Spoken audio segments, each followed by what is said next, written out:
Welcome to our Bills game day recap. I'm Thad Brown along with Prescott Rossi here at MetLife Stadium, where the Bills went to 1-0 with a stirring but weird comeback win over the Jets 17-16. And Prescott, I think weird is kind of where we start this game. There was a lot in this game that I think was kind of hard to digest. Yeah, 4 turnovers by the Bills in the first half. Josh Allen probably should have had 6 turnovers. There's a lot of talk about belief and trust in this team, and I get that. There's a lot to feel good about, but C.J. Mosley leaving this game late in the third quarter was such a big turning point for the New York Jets, and I think not having him in the middle of that linebacking crew for the Jets defense made such a big impact. And we saw in the fourth quarter as the Bills went to the run a lot. Devin Singletary, who could be a very, very good running back in the NFL, he started making the difference in that fourth quarter. The Bills defense is great. We knew that. They only gave up 8 points. The offense also only gave up 8 points, but I thought this was a weird, wild game. The Bills will take it, but there is a lot to fix, especially when it comes to number 17. It almost really came out as a perfect way to win this game because they won, and that there's a lot of reason on film to say, all right, there's a lot of work we have to do. We're not anywhere close to being a playoff team. But with Josh Allen, maybe we'll get in the negative a little later. Let's talk about the way he came back. Sure. I mean, this is a guy who has been maligned his entire career as a guy that's not going to make it in the NFL. There was enough that if you believe that, you could still believe that after today. But I was still impressed with the way he was able to find a way to lead this team to a win late. I know there were a lot of runs on the first touchdown drive, but John Brown gave him credit for making the adjustment on the game-winning touchdown, throwing short, not throwing long, reading the coverage. I think we have to be impressed, certainly with the fourth quarter, but even overall, I like the way Josh Allen came out of this game. I can't go that far. In a game where you have 4 turnovers, 2 interceptions, 2 fumbles, I can't say that Josh Allen had a good day. Like, I know they won, great comeback, and a fourth quarter comeback at that, but you have to take care of the football better. And we saw that in the preseason in that game in Detroit. You know, it looked like Brett Favre out there, and there's been so much talk about him getting rid of that from his game. We saw it then, and we saw that in a couple of those plays today. And again, he probably should have had 2 more interceptions that went through Jets defenders' hands. Yes, he was impressive in the fourth quarter. John Brown and Cole Beasley early in the game, I thought the two of them showed that they can have a nice relationship with Josh Allen on the field. John Brown, a quiet 7 catches, 135 yards today. So yeah, all well and good, but you got to take care of the football better, and that is what I'm going to keep coming back to, even with this win and a really impressive fourth quarter comeback. The Bills did say that they weren't worried at halftime, even after 4 turnovers in the first half, in part because the Jets were bad enough to only be up by 6, but in part because, look, they felt good about Josh Allen's leadership. And again, Brown said that it was Allen who made the big play on the game-winning touchdown. It was supposed to be, you know, thrown over the top, but, you know, the guy took the top off of it, and, you know, Josh was able to see it. So, you know, hats off to him, and, you know, great blocking by the offensive lineman and the running backs. It says a lot about his character and his poise, the way that he finished the game. You know, a couple turnovers, you know, a fumble, but he stuck with it, trusted it. I think everybody trusted him. He trusted the guys he was throwing to. He's been named the captain for a reason. The coaches know, the players know what Josh is capable of. We're just here to witness greatness and just to help this kid do whatever he wants to do. We have an O-line that has a mean streak, has a swagger, and we're going to protect that kid. Now, you brought it up that Devin Singletary was probably the other late star of this game. John Brown was big. And look, John Brown's a veteran. He's been around the block. 123 yards for him is not earth-shattering. He's done this before. Sure. Devin Singletary, and really the whole running game was silent for 3 quarters, almost by design. Yeah. But when the Bills needed the running game to hit, and you're right, C.J. Mosley made a big difference. But I was impressed with the way Devin Singletary took advantage of the big lanes that were there in the fourth quarter. Yeah, and the play that I'm going to take away from Singletary was actually a moment he had out of bounds, where he juked a defender from the Jets, and the Jets dude went right into the bench, and you just thought, okay, we haven't seen a lot of that, especially with LaShawn McCoy having a really tough year in 2018. Okay, Singletary is showing some things out here that, you know, Brandon Beane said so much about Devin Singletary and about how his tape at FAU just shines. It jumps off the screen. And we saw a little bit of that today. And, yeah, you know, we'll very quickly be thinking, LaShawn who? You know, if Singletary can build off of this moving forward, back here again in the Meadowlands next week. 4 carries, 70 yards today for Singletary. Now, team-wide, look, you and I, we both roll our eyes at all the culture stuff. That's just how we are. We're a little more analytical, a little more talent driven. That being said, there is some intangible qualities that the Bills showed positively today. Staying calm. I thought Pat DeMarco had a great line. They have a motto: calm breeds calm. In a road environment, down 16 points, second half, you got to have that. And look, again, there are parts of this the Jets did to themselves. You don't have this kind of comeback with all one team doing everything. But I thought the Bills did a great job of staying within themselves. They didn't try and do too much and finding a way to come back as a team in this game. And the Jets kicker left 4 points on the board. Yep. You know, and that has to be said that, you know, Vic or whatever was bad. And he will be probably out here with us next weekend. Like he's lucky. Yeah, I can't imagine he's long for his job with the New York Jets. But yeah, the composure was there, the discipline was there. There weren't dumb penalties or anything like that. For the most part. Yeah, oh, sure. But I just thought, yeah, they were a composed team. The defense is really good. And Le'Veon Bell, he hasn't really missed anything. He is an incredible player. I think about the 4th and 1 they had with a few minutes to go.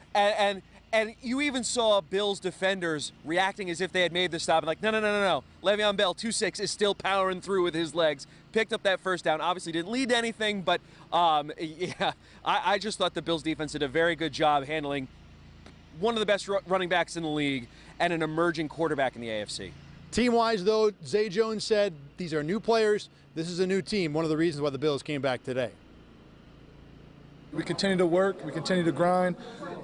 What's the odds of us? Honestly, I'm asking you guys, what's the odds of us winning 4 turnovers down, 16-0, a safety, and a defensive score by then? What's the odds of us winning? We looked up the stats. I mean, it's not great. It's wild. But that's just what we're able to do, man. We continue to work. Everybody had their head up. Nobody had their head down. And I be telling people, I meditate all week. I seen the score was happening. I was telling people, no lie. I really told when he missed the field goal, I said the score was going to be 17-16. Just showed the grit of this football team. We wouldn't like to put ourselves in that position, but it's wins and losses. We'll take this. We were down 16-3. We knew once our offense went and scored, we had to get out and get a stop. And so when we were able to do that, this is a mentally tough football team, man. We've worked so hard. To be able to come out there, it wasn't a pretty win at all. But we got the victory, and that's what matters. Defensively, I was impressed with the way that the Bills swarmed the Jets. I mean, they were in Sam Darnold's face the whole game. For the most part, they got plenty of pressure, 4 sacks today, which was a big deal. Last year, I think we saw the Bills' defense maybe at times get a little bit of passive. They didn't dictate play. Today was not that. For the most part, they were in charge of this game and were a big reason. Look, first possession of the game, Bills look like they're going to go in for a touchdown. Josh Allen fumbles. Jets get the ball to 40. If the Jets go the other way and score a touchdown, maybe this game plays out a whole different way. The defense kept on making plays, only gave a score on 1 drive, 1 terrible 2-point conversion, and the rest was pretty perfect. I mean, if you look at it, the Bills' defense versus the Jets' offense in the first half, no points. And I think that made such a difference. The fact that it was 8-0 at one point, and the defense wasn't on the field for any of those 8 points. And Tremaine Edmonds, Saran Neal, Matt Milano, guys who, Edmonds, we expect him to grow into a big role, but guys you maybe don't even think about all that much, making big plays. And I was so encouraged by the Bills defense because we know what guys like Jerry Hughes can do and Tre'Davious White and the back end with Poyer and Hyde. But to see those other guys make big plays at big times too, that is just such a great sign for this defense moving forward.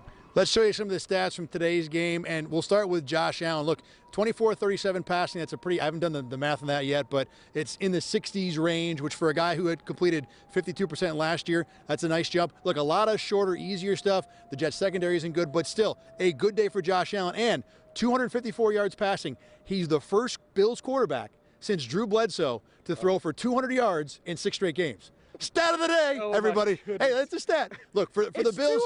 I know. It's still a thing for the Bills, all right?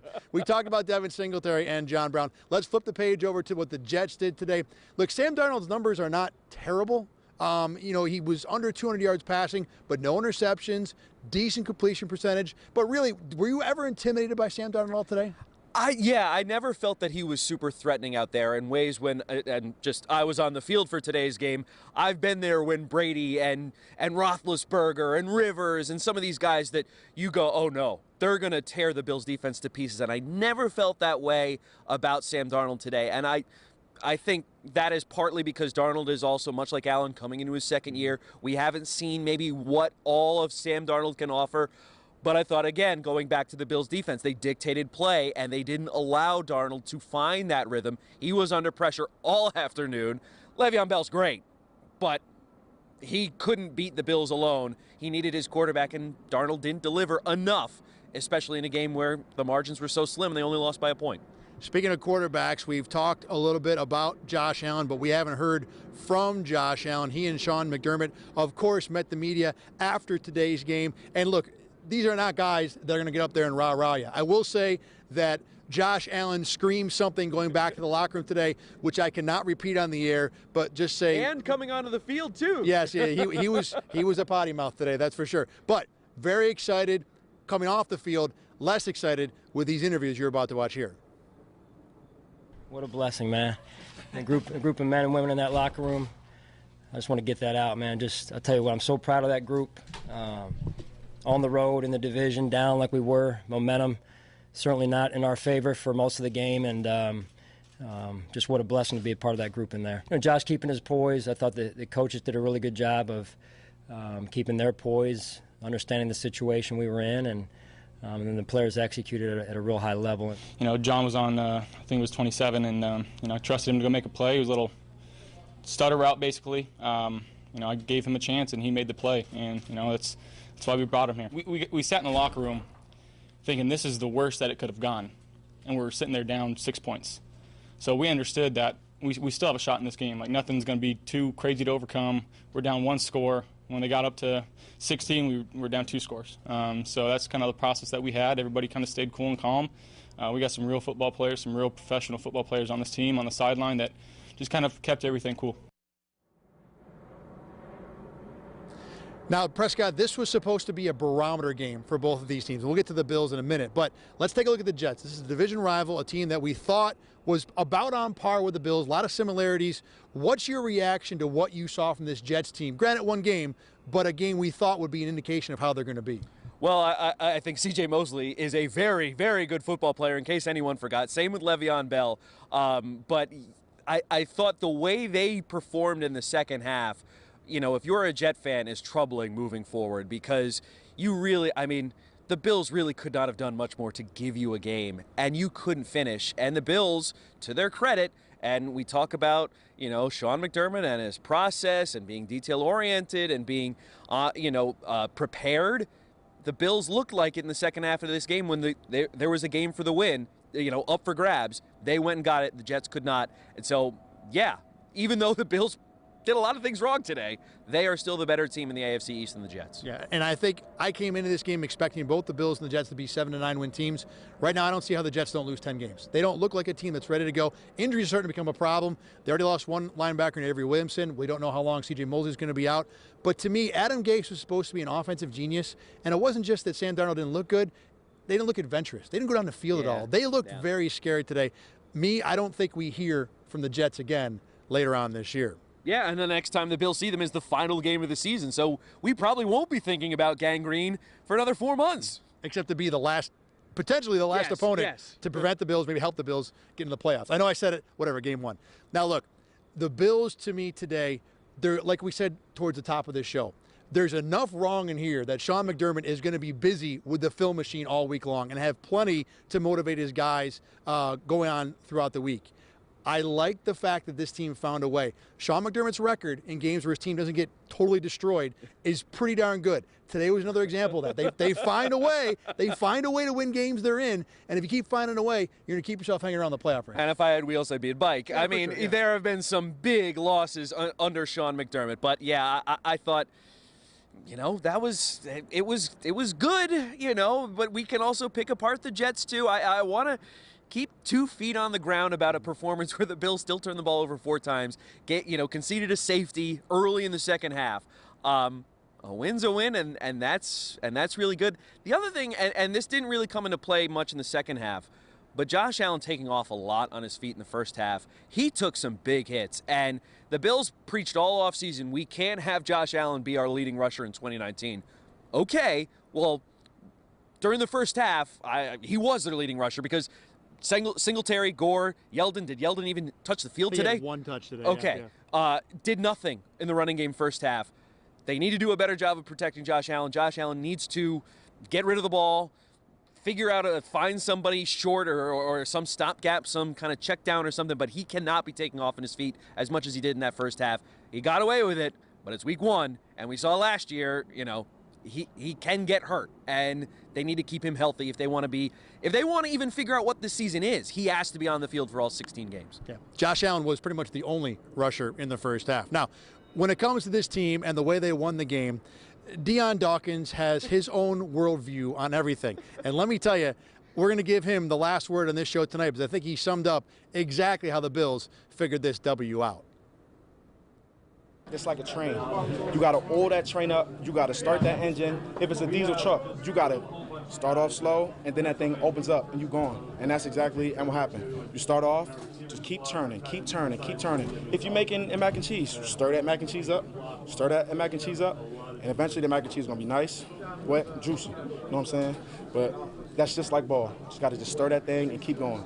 If a bad play happens, it's just ball. So to sum up, this win was like mac and cheese and a train and a truck. Prescott, I mean, can you somehow digest that? And also, it wasn't that long ago we just heard Shaq Lawson say he has mind powers, that he knew that the Bills were going to win 17-16 after Vidvik missed that field goal.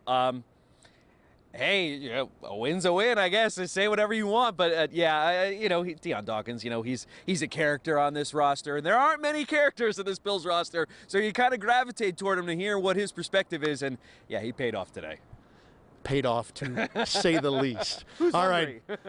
We appreciate you checking in with the Bills Game Day recap. We're going to be back here again next week. I mean, same bat stadium, different bat opponent. It's going to be the Giants. It's going to be a lot bluer than now, yeah. And maybe less bluer for the that was bad. The Bills didn't lose, so it didn't help me there. Look, let's send you out tonight with some of the scenes from the field after this game was over. The Bills walking off, celebrating win number 1 in the NFL. As Cole Beasley said, actually it was Zay Jones, every win in this league is very difficult. The Bills got one today. For Prescott Rossi, I'm Thad Brown. Thanks for watching our Bills Game Day recap. If you want to talk to me, I'll be on Facebook Live on the News 8 page in just a few moments. Good night from MetLife Stadium in East Rutherford, New Jersey.